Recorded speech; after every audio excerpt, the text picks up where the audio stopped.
The strength of the main powerful evening. I will. Damn. Do you remember Zelensky's 40-day plan to force Russia into peace?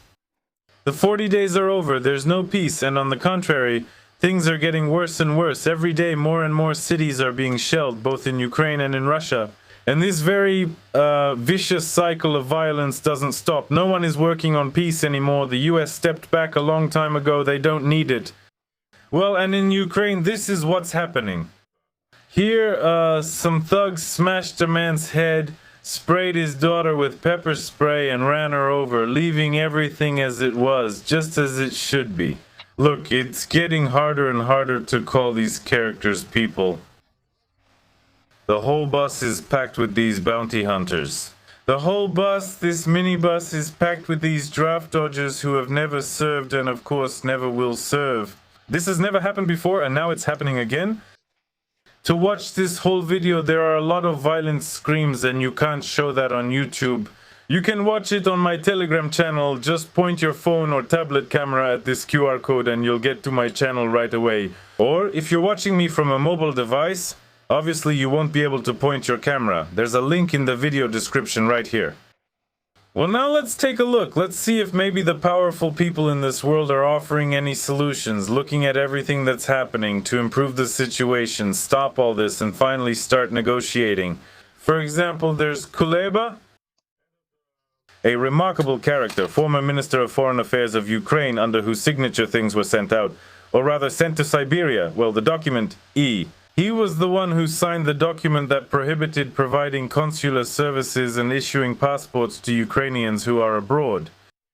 Then he resigned, or rather he was fired, and he started making some noise, making a bit of a fuss, traveling around Ukraine, promoting all sorts of restaurants. Well, he basically made a fool of himself any way he could. And now he's back on the team again, now in a big way. What is he saying? Who? Saying that the 1991 border is actually the ideal border of Ukraine, set in stone. If we were already sitting in Sudzha, in a Ukrainian city, then why must the war necessarily end at the 1991 border?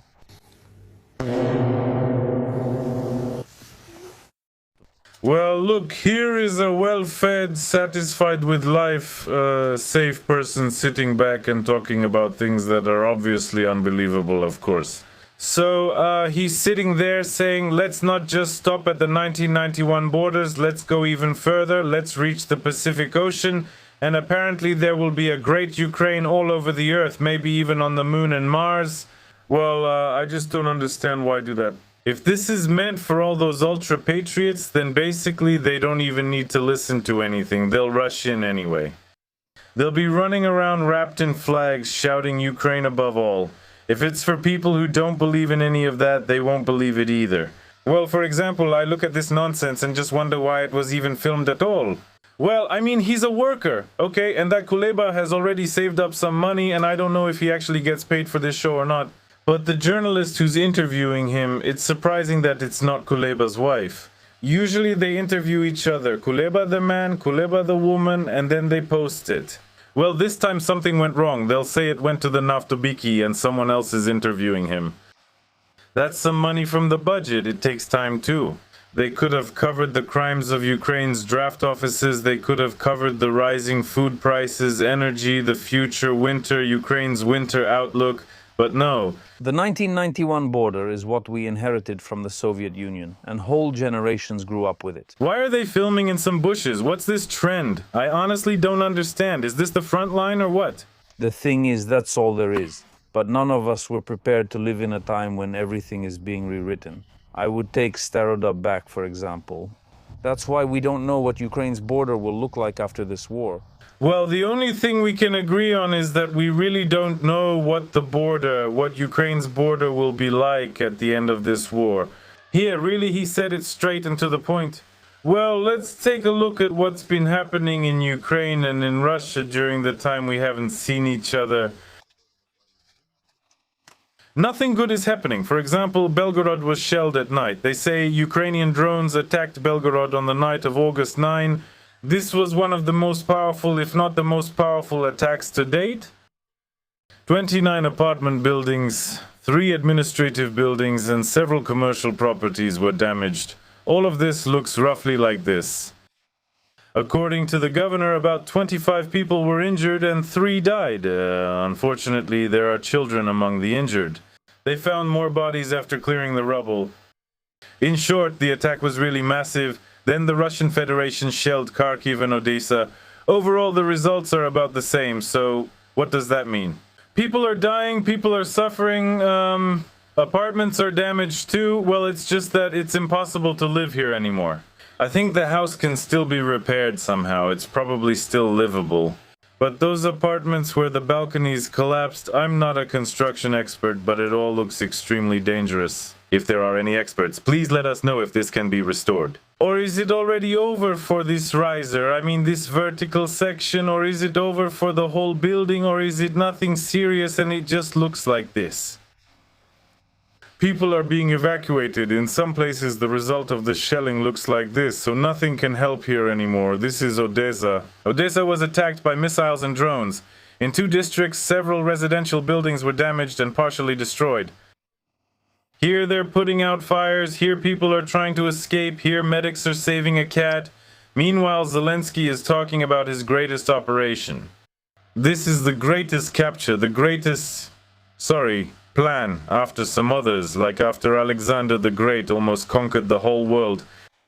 This seems to be a repeat of the same situation, but with a negative outcome. So, Zelensky said that he is satisfied with the results of the 40-day operation to influence Russia and called it a success. Obviously, Putin was forced to make peace. Apparently, Russia has surrendered. And now Zelensky, as the king, the leader of the entire universe, sits on the throne and looks at his defeated enemy. Well, or maybe he's in some kind of parallel reality. Honestly, I don't even know how to comment on all this anymore, because it's obvious that this strategy has failed. Yes, a lot was bombed there, but just as much was bombed in Ukraine, and Ukraine is smaller than the Russian Federation, and its capabilities are correspondingly smaller. It's impossible to understand what's happening or why those responsible for these operations are so happy. By the way, if you want to ask Juan about his Islamic tendencies, he's chilling under that air conditioner, but I'm the one suffering here in our Spanish home. So Zelensky stated that after Russian troops began striking Ukrainian logistics, Ukraine decided to respond to this. And the losses are impressive at trillion rubles. Well, I think it's actually tens of trillions or even quadrillions in damages. And he says that he is satisfied, of course, but you know, analysts say something a bit different. For example, in the same Telegram channel that I told you about, well, initially, yes, you can look at what Zelensky promised in 2022. He promised to build a modern air defense system in Ukraine, one that is stronger than the Israeli Iron Dome. But, in general, somehow again it ended up as nothing. Then Ukraine will not be given Patriot missiles. Neither Finland nor the USA will provide them. Zalužny, that Ukrainian general, states that Ukraine has exhausted its resources for fighting on the battlefield. Little digression. Russia has found a countermeasure for all of this. This is probably an unexpected twist for Zelensky. It's a real punch in the face. To the back, yes. So what? And then they go on to say that Kyiv's bet that deep strikes on Russia will undermine its economy and morale and force Moscow to end the war could have the opposite effect. Well, that's exactly what we're seeing. This is the video I'm showing you. In general, this 40-day program hasn't achieved or accomplished anything good.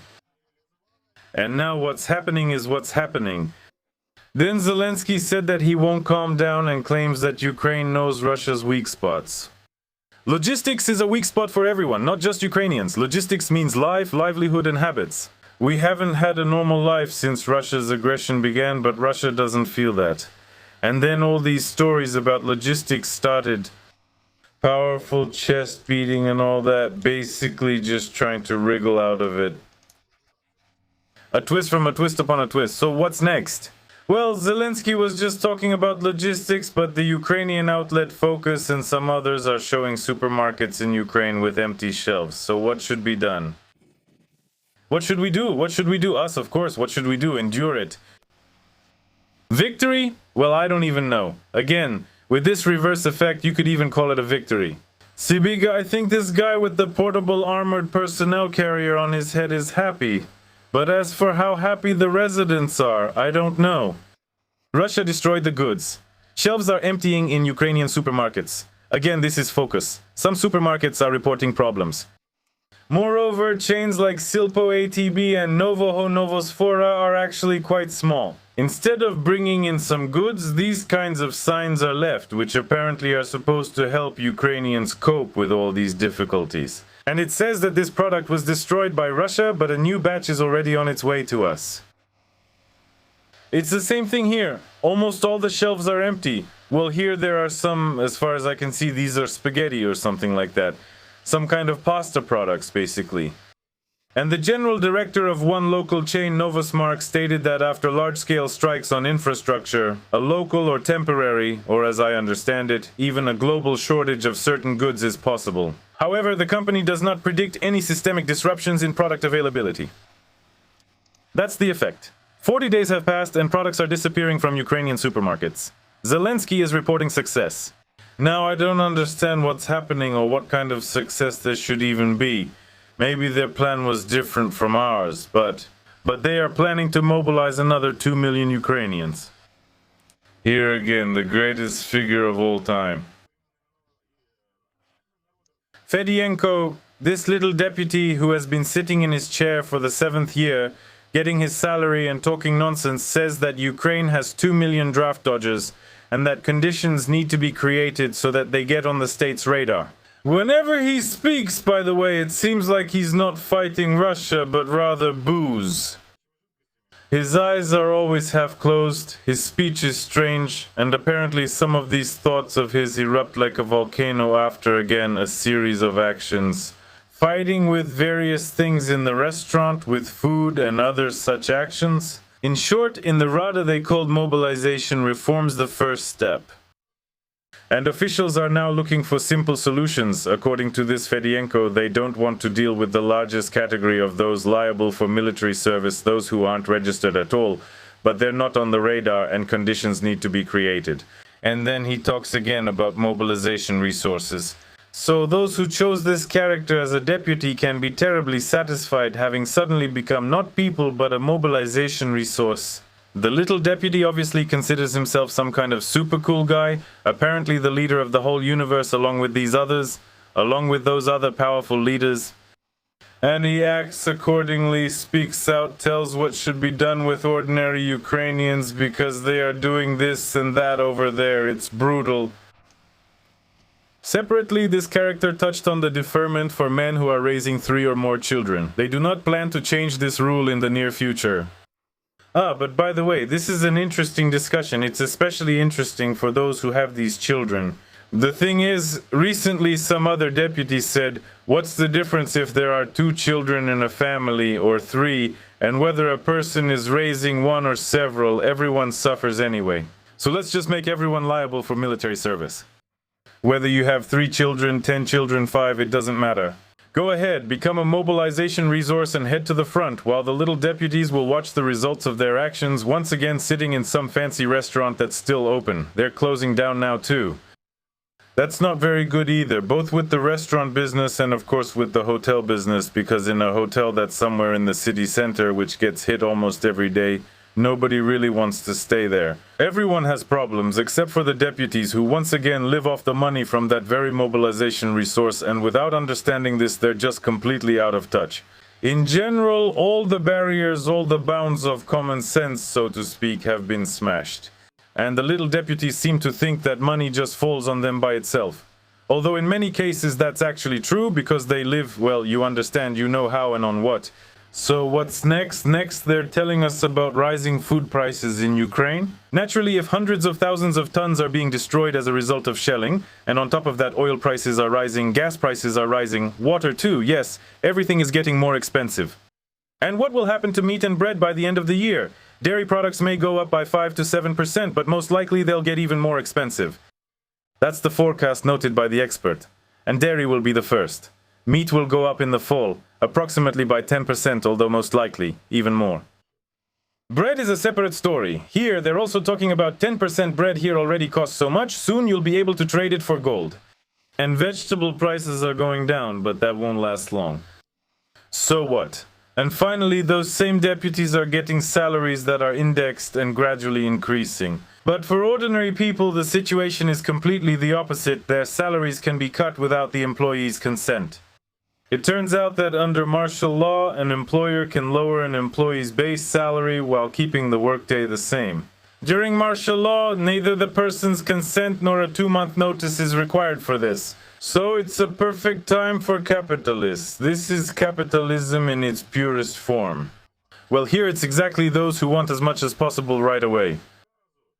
And again, it immediately comes to mind that among those very deputies there are a huge number of people who own a huge number of companies. Accordingly, they can fire or cut the salaries of the remaining employees and then talk about how they're improving the quality and standard of living for ordinary people, and then send everyone else to the front as well.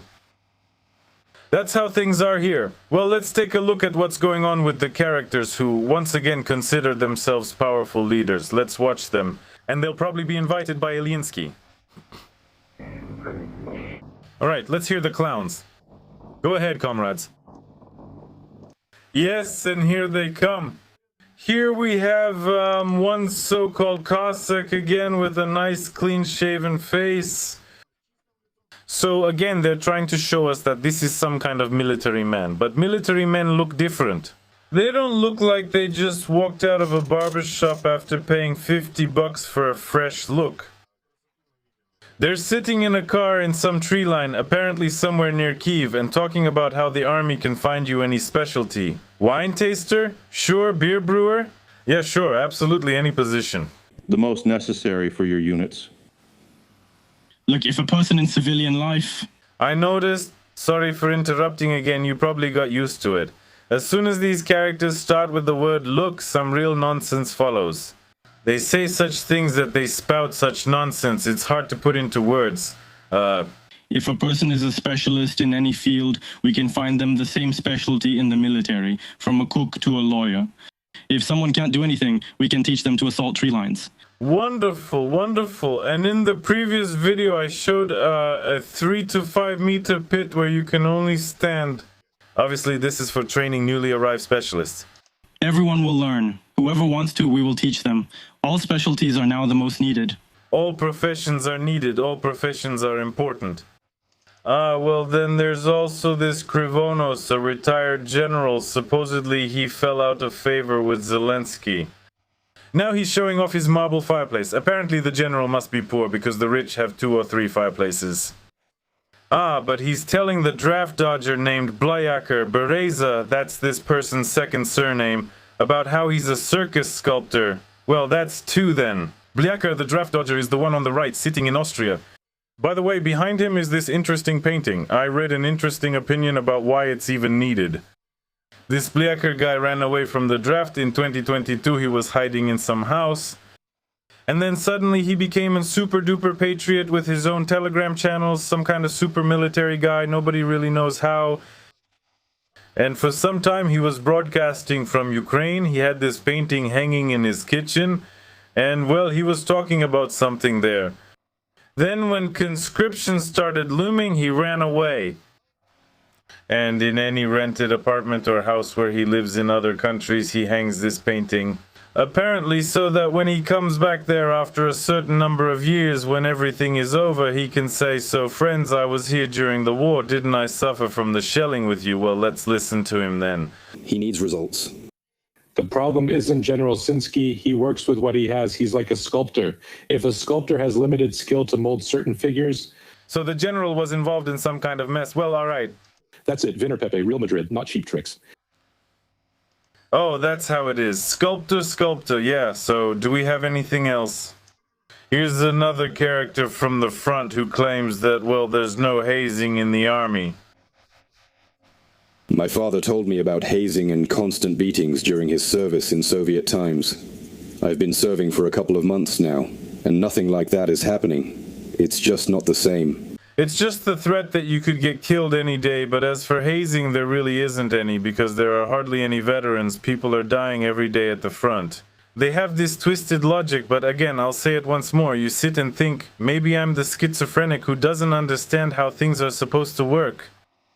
You look at it like this, there used to be normal people, but now they're saying things that just don't make any sense, that can't be justified by any logic, not based on any sound reasoning. There's no chain of reasoning. So he's talking about how there's no hazing in the Ukrainian army, and that's good. He's not afraid. What? I mean, what's even going on? Well, now I understand, that what I imagined is no longer relevant.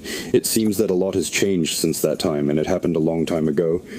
Yeah, really, back in the Soviet army, when he was afraid to serve because of hazing. By the way, I don't even know how old he is, maybe 40. So what Soviet army are you talking about, man? Uncle, what are you even saying? Are you 60 or what? What Soviet army? Well, that's one thing, and the second thing is that... all right, there's nothing to discuss here anymore. There's no point, as they say, comments are unnecessary. Well, that's how things are with us. Write how you're doing, how you're holding up, what you're hoping for. Goodbye, everyone. Thank you.